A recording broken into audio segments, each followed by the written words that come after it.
ইসরায়েলে ফিলিস্তিনের মুক্তিগামী সংগঠন হামাসের হামলা প্রতিশোধ নিতে অবরুদ্ধ গাজা উপত্যকা লক্ষ্য করে প্রায় ৬,০০০ বোমা ছোড়া হয়েছে। আর এসব বোমার ওজন প্রায় ৪,০০০ টন। গত বৃহস্পতিবার ১২ই অক্টোবর সোশ্যাল মিডিয়ায় প্রকাশিত বিবৃতিতে ইসরায়েলি সেনাবাহিনী এ তথ্য জানিয়েছে।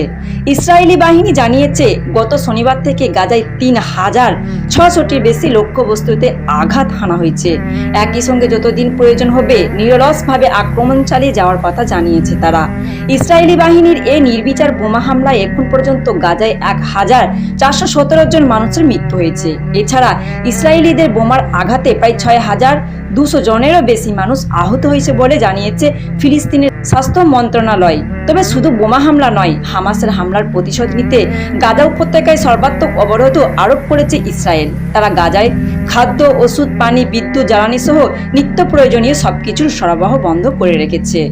হে আল্লাহ, আমার ফিলিস্তিন ভাই বোনদের রক্ষা করুন, তাদেরকে হেফাজতে রাখুন। আজকে এই পর্যন্ত, দেখা হবে নতুন কোনো একটা ভিডিওতে। ততক্ষণ পর্যন্ত ভালো থাকেন, সুস্থ থাকেন। এতক্ষণ ছিলাম আমি জুলফিকার। আসসালামু আলাইকুম ওয়া রাহমাতুল্লাহ।